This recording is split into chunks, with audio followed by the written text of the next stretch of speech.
ረዳኸው።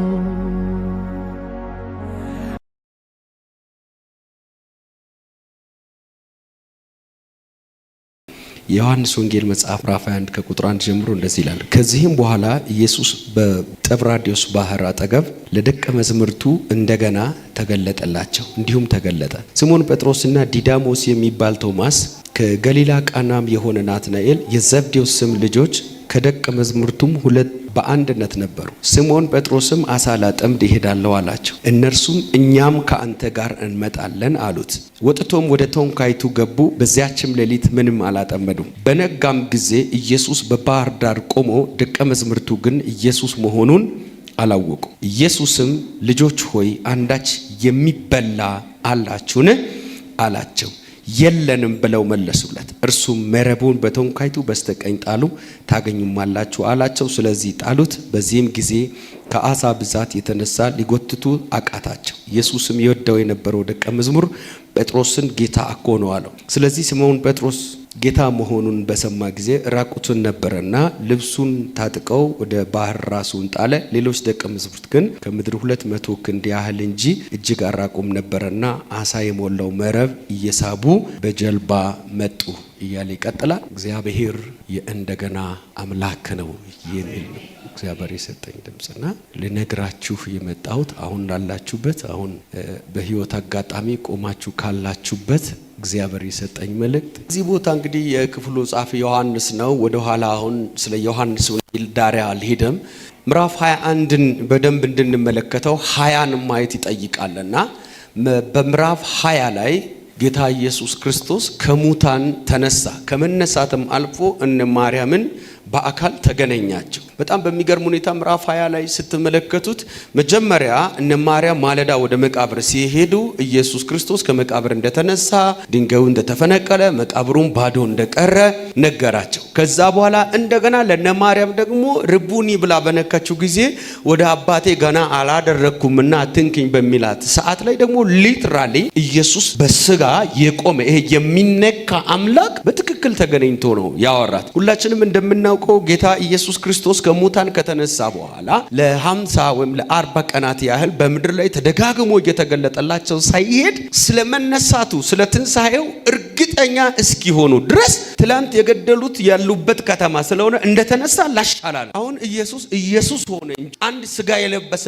የፈለገ ጀግና ፐርሰን ቢሆን ትላንት የገደሉት ባሉበት ከተማ ከተነሳ አይቀር ሳይታይ ነው ለሽ ማለት ያለበት። ምክንያቱም የገደሉት ሐሳብ አልቀየሩም። አይደለም ሐሳብ ሊቀይሩ ቀብሮት እንኳን እንዳይነሳ በመሳሪያ ይጠብቁት ከነበረ ከተነሳ በኋላ በየትኛው ሁኔታ ቢገኝ ምሕረት አያደርጉለትም። ነገር ግን ኢየሱስ ከሙታን የተነሳው ፈቅደውለት ሳይሆን አሸንፎ ስለሆነ የሞተላቸው ባለፈውም እንደነገርኳችሁ ገለውት ሳይሆን ፈቅደው ነፍሱን የሰጠ ከሞት በላይ የሆነ አምላክ ስለሆነ የሞትን ልክ የሚያውቅ ሞት ከሱ ልኬት፣ ሞት ከሱ አምላክነት፣ ሞት ከሱ ጌትነት በታች የሆነ አምላክ ስለሆነ ኢየሱስ ከሙታን ሲነሳ ሞት ባስደነገጠበት አንኮንሽስ የሆነ ፐርሰን አይደለም። ውሻ እንኳን ቢያስደነግጣችሁ ለጥቂት ደቂቃ ወደ አእምሮ አትመለሱም፣ በድንጋጤያችሁ ትቆያላችሁ። ኢየሱስ ግን ከሞት ሲነሳ 3 ቀን ከቆየበት ሞት ሲመጣ ሞት ያስደነገጠው የተደነባበረ አምላክ አይደለም። የሞት ልኬት ከሱ በታች ሙት አምላክ አይደለም። እኔ የማመልከው የሕያዋን አምላክ ስሙም እግዚአብሔር ነው። ተደጋጋሚ እየታያቸው ስለመነሳቱ እርግጠኛ ካደረጋቸው በኋላ እነ ማርያምን ሂዱ ከሙታን ተነስቷል ብላችሁ ለወንድሞቻችሁ ንገሯቸው፣ ወደ ገሊላ ይቅደሙና ይጠብቁኛል። ከዚህም አልፎ ተርፎ ምዕራፍ 20 ላይ ስትመለከቱት ለመጀመሪያ ጊዜ አይሁድን ፈርቶ በራቸውን በመዝጋት ጌታችን ከገደሉ እኛን ቀቅሎ ይበላሉ በሚል አይነት ፍርሃት በር ዘግቶ ነው የሚጸልዩት። እዚህ ቤት ውስጥ ከሙታን የተነሳው አምላክ የተዘጋውን በር መክፈት አይጠበቅበትም። የተዘጋውን መቃብር ባዶ አድርጎ ከተነሳ ወዳሉበት ለመግባት ደጅ አንኳኳም። እኔ ለአንድ ሰው መልእክት አለኝ። ሞትን ድል ያደረገ አምላክ እንደሆነ ታመንክ ወደ ህይወቴ እንዳይመጣ የሚያደርግ ያለ መስረጃ ያለ አለመማር ያለ ሰው ማጣት አልፎ እንዳይመጣ ሊያግደው አንድ ሰው ጮሆ አይችልም ይበል። ከመቃብር ፈንቅሎ የተነሳው አምላክ ወደ እነሱ ለመግባት በራ ያንኳኳው ደጆች ተዘግተው ሳለ መቃብር ውስጥ ነው ያሉት አምላክ እሱ ሰላም ያጣ የመሰላቸው እሱ በህይወት የሌለ የመሰላቸው እሱ ግን ሰላም ላጡበት ማንነታቸው ሰላም ለናንተ ይሁን። ኢየሱስን በማጣት ውስጥ ያለውን መታወቅ ኢየሱስን በማጣት ውስጥ ያለውን መረበሽ መጣና ሰላም ለናንተ ይሁን አላቸው። እሱ የሰላም ባለቤት ኢሳይያስ ሳይወለድ 750 ዓመት ቀድሞ ስለሱ ሲናገር ድንቅ መካር ኃያል አምላክ የዘላለም አባት የሰላም አለቃ ያለው ሰላምን ማደል የሚችል አምላክ ስለሆነ በተዘጋ ቤታቸው ውስጥ መጣና ሰላም ለናንተ እነሱ እሱ የለም በሚል ያጡትን ሰላም በመኖሩ ይዞ መጣ። ወደ ሆነ ሰው ቤት ዛሬ ምድር ልትነሳው የማይችለው ሰላም በኢየሱስም ይገባል። እና የሚገርማችሁ ነገር መጀመሪያ መጣ ሰላም ለናንተ ይሁን አለ። ከሙታን እንደተነሳ አሳያቸው። የመጀመሪያ ቀን ቶማስ ስላልነበረ በጣም የሚገርመኝ ነገር ቶማስ ተነስቷል በተዘጋ በር ውስጥ መጥቶኛ አይተናል ብሎ ሲሉት አላምንም አለ። ለቶማስ ስል ብቻ እንደገና እዛው ምዕራፍ ላይ ሁለተኛ ጊዜ የኔ ጌታ ለአንድ ቶማስ ብቻ ቶማስ አንብቦ ወይ በሶስት ምስክር ነው የሚያምነው። መጣና ቶማስ ሆይ አለ። አቤት። ማን ነው የሚነሳ ብድግ? ቶማስ ሆይ አለ። አቤት አለ። ይሄው እጅን ዘርጋል የተወጋውበትናል ቁስለ ንካ ማቻካል አንተ መስቀል ላይ እያለ አይደል ያየው? ሳይቀበር በፊት አይደል ያለው? ተነስቶ ያንን ከመቀበር አስቀድሞ የነበረው ከትንሣኤ በኋላ ሊለብሰው የማይገባውን ማንነት እሱ መለኮት ስለሆነ ሁሉን መሆን ስለሚችል መስቀል ላይ ያለውን ማንነት አምጥቶ ለብሶ ይሄው ነካና ያየኛል። ቶማስ ጌታ ሆይ አምላኬ ሆይ አለ። ስላየኸኝ አመንህን? ሳያዩ የሚያምኑ ብፁዓን ናቸው። በዛም ሆነ በዝም ግን ቶማስን ከጥፋት አታደገው። በጣም የሚያናድድ ሐሳብ ላወራ ነው። ምን የሚያናድድ በእነ ማርያም ልኮ እንዲያውም እነ ሉቃስና ማቲያስ እንደሚናገሩት መቃብር ውስጥ ሁሉ ገብተው መነሳቱን መቃብር ባዶ እንደሆነ ቼክ ያደረገው ጴጥሮስ ምዕራፍ 21 ላይ አሳ ጠምዳለሁ አላለም? ይህ ነው በጥፊ ማለት ነው እንጂ ተከትለ ትሄዳለህ። ኢየሱስ ሆነ እንጂ አላችሁ ወይ ከኔ ጋር 3 ዓመት ተኩል ሙሉ ምድር ላይ አስተምሮ ይሄን ብቻ አይደለም ለማንም ያላወራው ምስጢር ለጴጥሮስ ብቻ ነው። የሰው ልጅ ይሞታል በሶስተኛው ቀን ይነሳል ብለው ይሄን ባያምን ተነስቶ አሳይቶት መረብ ጎትቶ አለ ይደም ተበራዱስ ባይ ምን ልነግራችሁ እንደመጣው ታውቃላችሁ? 1000 ዓመት ኮአር ቆመ። ስንት ዘመን መድረክ ላይ አገልግለ ቢደክም በቃ ስለሷ ደከመኝ ፓስተር ቢል ደከመኝ ስለሷ እናት ብትልሽ ደከመኝ ስለሱ ባል ብል ምስት ብትል እግዚአብሔር ግን የእንደገና አምላክ ሰው ፍቅሩ ያልቃል። ታውቃለህ? ያልቃል። በቃ ጨርሻለሁ። ትግስት ያልቋል። ትግስት ያልቋል። በቃ ከዚህ በላይ መሄድ አልችልም ይላል። በቃ ማይል የኔ ጌታ ስንት ዘመን አብሮ በልቶ አብሮ ጠጥቶ እነ አላዘርን ከመቃብር ሲያወጣ አይቶት የመቶ አለቃው ልጅ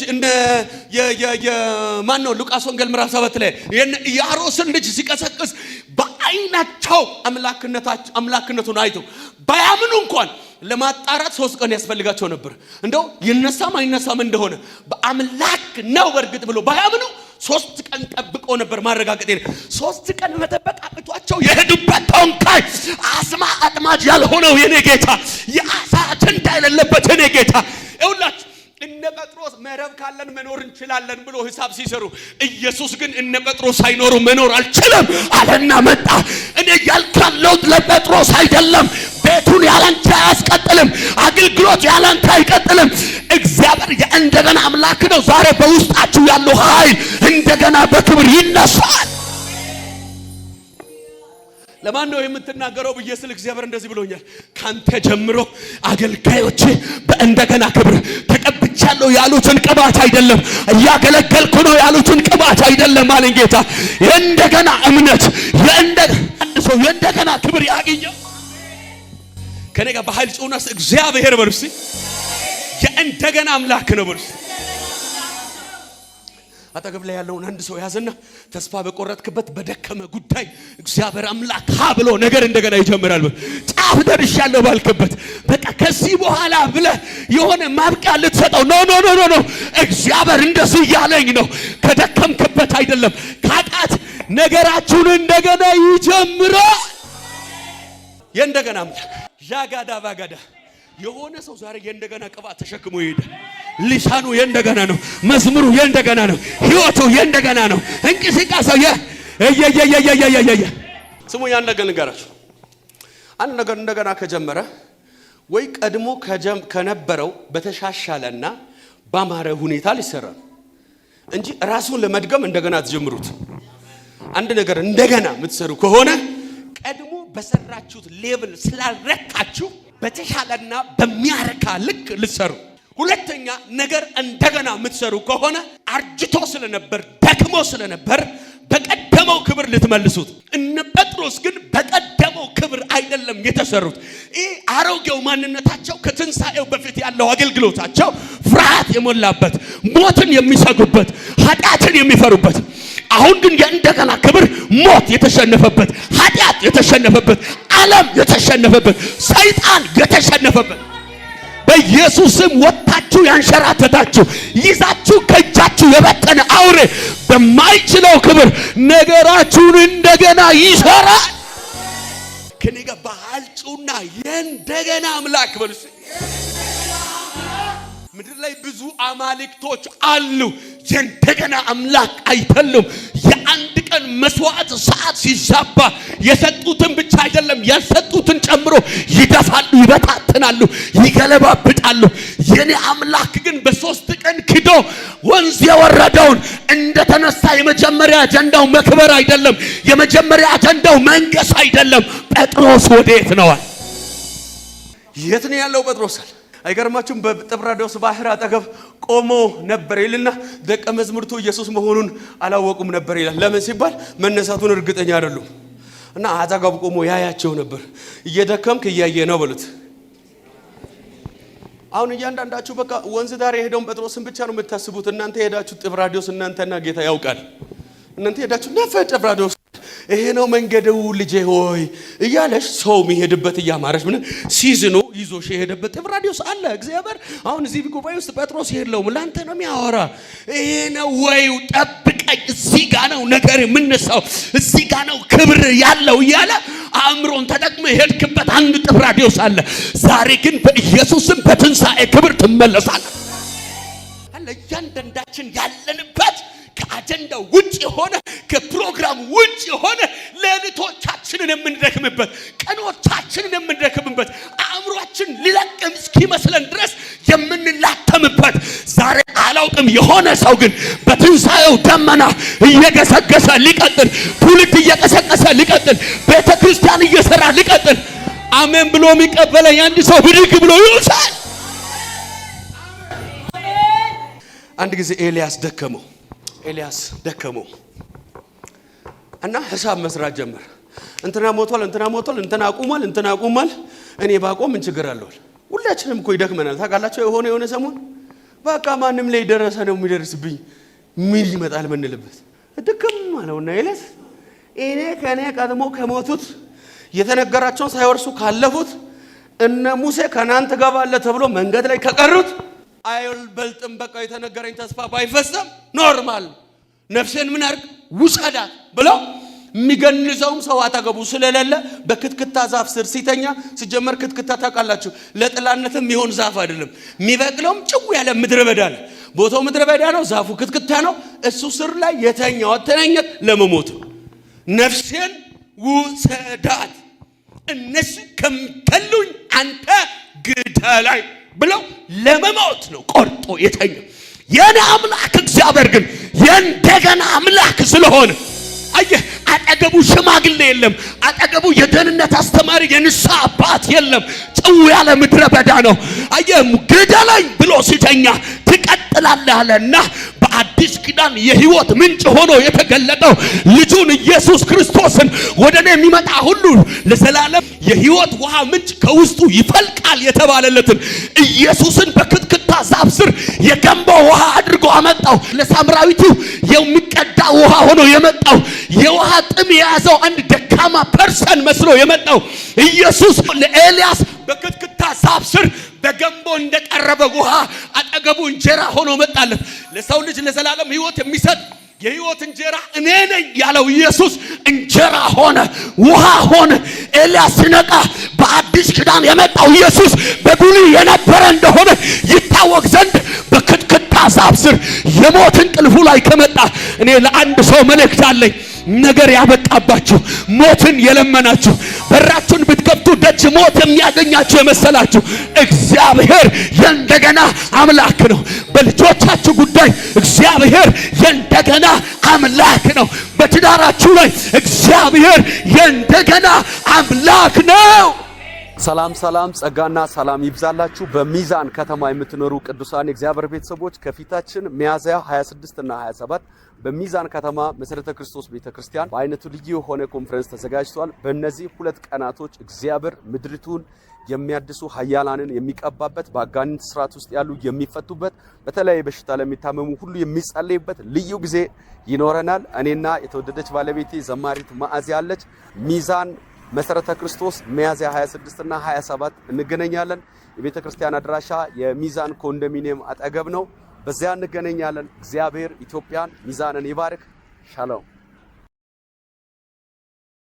እንደ ልጅ አይደሉም። እኔ ካስተማርኳቸው በኋላ የሚጠይቁኝ ጥያቄ ምንም እኔ እንኳን ልጠይቀው የምችለው አይደለምና ያኔ ስራ አልነበረኝም። በነርሲንግ ነው ግራጁዌት ያደረኩትና ዝም ብሎ ውሃውን ባርኮት ጸልዮልኝ ምናምን ነገ ልትሄጂ ካሰብሽበት ቦታ እንደዛ እሱ በጣም አምኖ ጸልዮልኝ አምኝ ያለው ግን እንደሱ አላመንኩም። አልዋሻችሁ።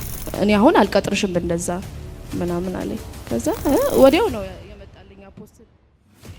እቺ ቤተ ክርስቲያን በጣም ከምትወዳቸው ከምታከብራቸው ደግሞ አንድ ትልቅ ራዕይ ከያሽበትም እያገለገልሽበት ያለ ትልቅ ሸክም አንቺ ላይም አለና እቺ ቤተ ክርስቲያን አንቺን በተለየ ደግሞ ልጆች በማስተማር ትልቅ ኃላፊነትን ይዘሻልና የእንኳን አደረሳችሁ መልእክትሽን አስተላልፈሽ በዚህ በልጆች ማስተማር ላይ ካንቺ እስከዛሬ ከመጣሽበት ደግሞ ወደፊት ካንቺ ምንስ እንጠብቅ?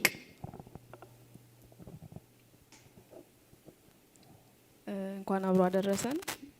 ሁላችሁንም እንኳን አደረሳችሁ።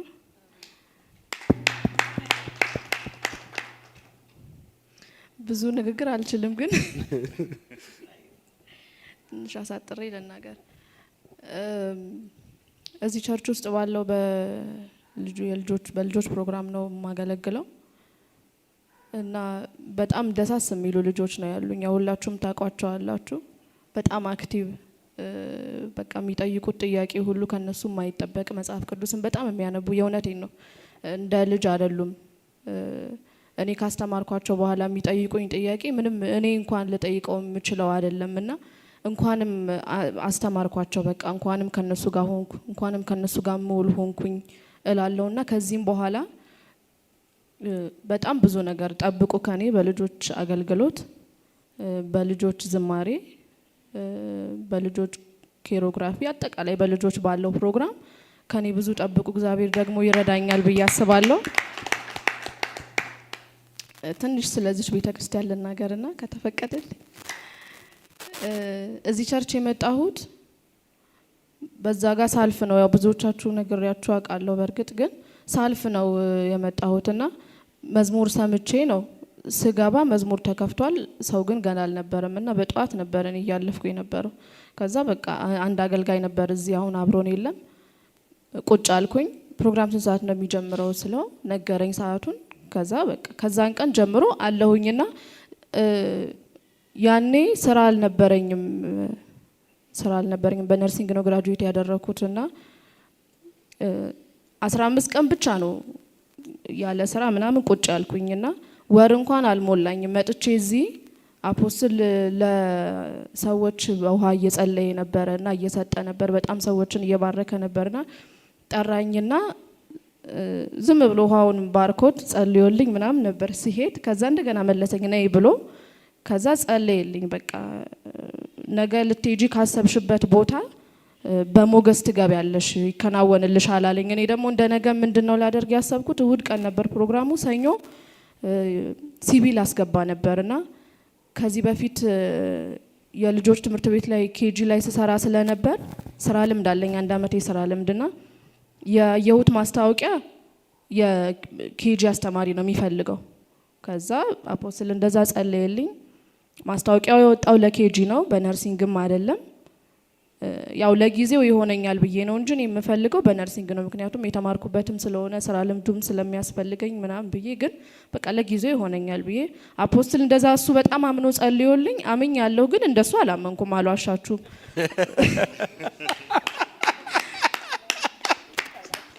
ከዛ ሄድኩኝ ሰኞና ትልቅ ሰውዬ ናቸው፣ በጣም ያስፈራል። ያው ማንም ሰው ኢንተርቪው ሊደረግ ሲገባ ያስፈራል። ከዛ ገባሁኝ።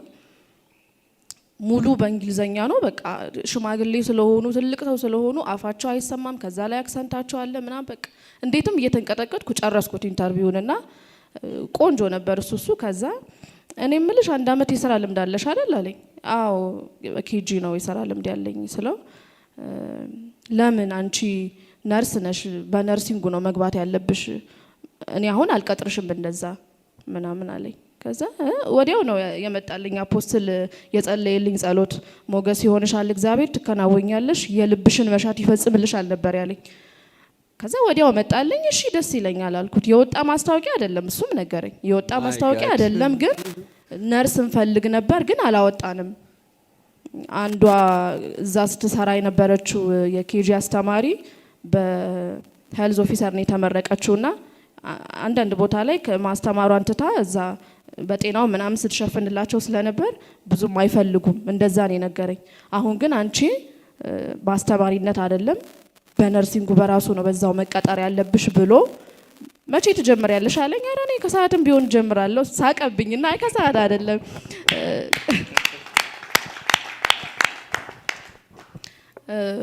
ሰኞ ቀን ስለነበር የሄድኩት ወይ ማክሰኞ ወይ ሮብ ሐሙስ በተመቸሽ ተዘጋጅተሽ መምጣት ትችያለሽ ሲልኝ በቃ ነገ እመጣለሁ ጠዋት ብዬ እንደዛ ስራ ጀመርኩኝ።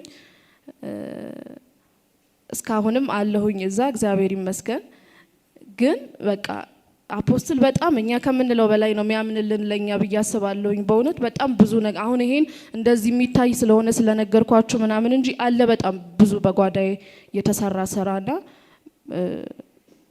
በሱ ውስጥ ያለውን ጸጋ እያንዳንዳችን ተሰርተንበታል፣ ተነክተንበታል እያንዳንዳችንና እግዚአብሔር አምላክ ይባርክ። አፖስትል ከኔ ጋር ደግሞ በጣም ነው የምንቀራረበውና አንዳንዴ እንደ አባትና ልጅም አይደለም። የሆነ ነገር ተሰምቶኝ ተናድጄ ምናምን እንደዚህ በቸርች ጉዳይ አፖስትል ላገኝ ፈልጌ ምናምን ብዬ አናግሬው ምናምን ጨርሼ ከወጣው በኋላ እንደገና ይሰማኛል በቃ በዚህ መንገድ መናገር አልነበረብኝም ማለት ነው ብዬ እሱ ግን ተቀብሎት ሐሳቤን ሲያስብበት እንደዚህ ይሻላል እንዴ በሌላ ቀን ቀጥሮኝ እንደዚህ ብናደርገው ይሻላል እንዴ ምናምን 1 ሳምንት ምናምን ወይ 3 ቀን ወይ 4 ቀን ሲያስብበት አገኘዋለሁና በጣም ትልቅ ቦታ ነው ያለው ለኔ። በቃ በጣም ትልቅ ቦታ እና ማንም የእውነቴን ነው የምላችሁ ማንም በማያምነኝ ልክ ነው አፖስትል የሚያምነኝ። በጣም ነው የምወድህ አፖስትል፣ አባቴ ስለሆንክ እድለኛ ነኝ በጣም በእውነት። እግዚአብሔር አምላክ ረጅም እድሜ ከጤና ጋር ይስጥ። እንኳን አደረሰ። አስረዘምኩ ይቅርታ። ግን ማዕዝዬንም በዚህ አጋጣሚ እንኳን አደረሰሽ። በጣም ነው መወድሽ። ሁላችሁንም የቤተ ክርስቲያን አገልጋዮች እወዳችኋለሁ በጣም። እግዚአብሔር ያክብርልኝ። አታጨበጭቡም እንዴ? በየትኛውም ዓለም ሆናችሁ እግዚአብሔር ቤተሰቦች ኢትዮጵያውያንና ኤርትራውያን ይህንን መልእክት አሁን በምትሰሙበት በዚህ ቅጽበት እግዚአብሔር ቃል ሕያውና የሚሰራ እንደሆነ አንዳች በቤታችሁ ላይ፣ አንዳች በሕይወታችሁ ላይ፣ አንዳች በመንገዳችሁ ላይ አብረን ጸልያ። ልዑል እግዚአብሔር ሆይ በልጅ በናዝሬቱ ጌታ በኢየሱስ ስም ጸልያ። በነ ጴጥሮስ በጥላቸው ላለፉ ሰዎች ፈውስን ያደረግክ አምላክ፣ በነ ጳውሎስ በጨርቃቸው ፈውስን ያኖርክ አምላክ፣ እነ ኤልሳ ቅጠል ሲጥሉ የተዋጠ ብረት እንዲሳፈፍ ያደረግ የታምራት አምላክ አሁን አሜን እያለ የሚቀበለኝ ያንዳንዱ ቤተሰብ ከአእምሮ ከሰው ዕውቀት ያለፈውን ያንተን መለኮታዊ ተአምር በኢየሱስ መካፈል ይሁንለት። ቢሃይንድ ከዚህ ትዳር ከዚህ ቤተሰብ ጀርባ ከዚህ ትዳር ጀርባ ከዚህ ከባሪያ ንግድ ከእንቅስቃሴው ጀርባ ሆኖ የሚሰራ የክፋቱ አገዛዝ በኢየሱስም የወደመ ይሆን። አብሮኝ ይጸልዩ ያሉ ፋይናንሻል ብሌሲንግ ይገናኛቸው። አሁን በጤናቸው የፈውስ ኃይል በኢየሱስም ይለፍ። ወንበር ላይ ተቀምጦ ምስክር ሰምቶ ልፈርድ ያለ ስጋ ለባሽ የዳኞች አንደበት በናዝሬቱ ጌታ በኢየሱስ ስም ጸልያለሁ። በመለኮታዊ አሰራር ይጠመድ፣ የጽድቅን ፍርድ ያውጣ።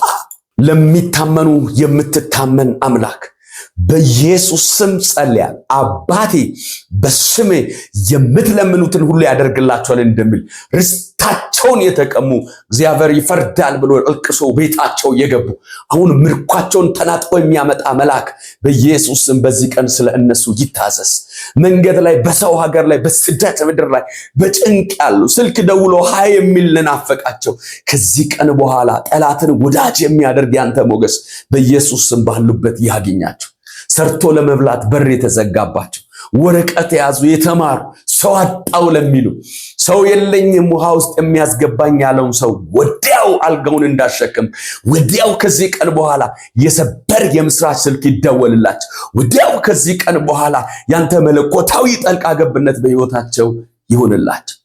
እግዚአብሔር አምላክ ሆይ አብሮኝ የጸለዩ ሰዎች ሁሉ የለመናችሁትን ሁሉ እንደተቀበላችሁ ቁጠሩ እንደሚል ቃል የተቀበሉትን ምርኮ ይዞ ደግሞ ለምስክርነት እንዲመጡ ይህንን ተአምራት በኢየሱስ ስም አገናኛቸው። ማይንቀሳቀስ እግር ይፈታ፣ ማይሰማ ጆሮ በኢየሱስ ስም ይለቀቅ። ኮላሊት፣ ሰንባ፣ ጮጋራ ላይ ያለ ትንሽ ትልቅ የሚባል የለም። መጽሐፍ ሁሉን በሽታ ይላል። ስሙ በሽታ የሆነ ነገር ሁሉ ረገምኩት ከዚህ ቤተሰብ አሁን እጅ ከጫኑበት ማንነት በደም ኃይል የተነሳ ይሁን። እግዚአብሔር ሆይ ስለሰማን እናመሰግናል። የትኛውም አይነት የአምልኮ ጠላት፣ የማደግ የጨመራችን ጠላት፣ እንቅስቃሴያችን የሚገታ የክፋቱ ግዛት በደም ኃይል ላይ ነሰ የተመታው። ሃሌሉያ በኢየሱስ ስም። ይህንን የተመለከታችሁትን የቪዲዮ አገልግሎት በተለያዩ አማራጮች ለሌሎች ሰዎች እንዲደርስ ሼር በማድረግ እንዲሁም ደግሞ ኮፒ ሊንክን በማድረግ ለሌሎች እንድታደርሱ እግዚአብሔር ፍቅርና ርኅራኄ አሳስባችኋል። ጌታ ኢየሱስ ክርስቶስ አብዝቶ ይባርካል። አብራችሁኝ በወረቀት ቢሆን በሚያማችሁ ጉዳይ በየትኛውም እሹ እግዚአብሔር የሚሰማና የሚመልስ አምላክ እንደሆነ አምናችሁ የጸለያችሁ ወገኖች ስክሪኑ ላይ በምትመለከቱት የስልክ አድራሻችን ላይ በመደወል በምትሰጡን ምስክርነቶቻችሁ የአገልግሎት ደግሞ ለብዙዎች መጽናናት እንደሚሆን በማመን አገልግሎቱን እንድናበረታ እንድታደርጉ በጌታ ፍቅር ጠይቃል። በአዲስ አበባ ኢትዮጵያ ላይ ዘውትር ማክሰኞ ከ11 ሰዓት ተኩል እንዲሁም ደግሞ እሁድ ከማለዳው 3 ሰዓት ተኩል ጀምሮ ከኛ ጋር መታችሁ ጌታን እንድታመልኩ ይሁን። እንዲሁም በወላይታ ሶዶ ዘውትር ሐሙስና እሁድ ከ8 ሰዓት ጀምሮ ወዳችኋለሁ። የእግዚአብሔር ጸጋ ምሕረትና ቸርነቱ ከናንተ ከቤታችሁና ከልጆቻችሁ ዘመን ለዘላለም አይራቅ። ጸጋ ይብዛላችሁ። ሰላም ጸጋና ሰላም ይብዛላችሁ። በሚዛን ከተማ የምትኖሩ ቅዱሳን የእግዚአብሔር ቤተሰቦች ከፊታችን ሚያዝያ 26 እና 27 በሚዛን ከተማ መሰረተ ክርስቶስ ቤተክርስቲያን በአይነቱ ልዩ የሆነ ኮንፈረንስ ተዘጋጅቷል። በእነዚህ 2 ቀናቶች እግዚአብሔር ምድሪቱን የሚያድሱ ኃያላንን የሚቀባበት፣ በአጋንንት ስርዓት ውስጥ ያሉ የሚፈቱበት፣ በተለይ በሽታ ለሚታመሙ ሁሉ የሚጸለይበት ልዩ ጊዜ ይኖረናል። እኔና የተወደደች ባለቤቴ ዘማሪት ማዕዚያ አለች። ሚዛን መሰረተ ክርስቶስ ሚያዝያ 26 እና 27 እንገናኛለን። የቤተክርስቲያን አድራሻ የሚዛን ኮንዶሚኒየም አጠገብ ነው። በዚያ እንገናኛለን። እግዚአብሔር ኢትዮጵያን ሚዛንን ይባርክ። ሻሎም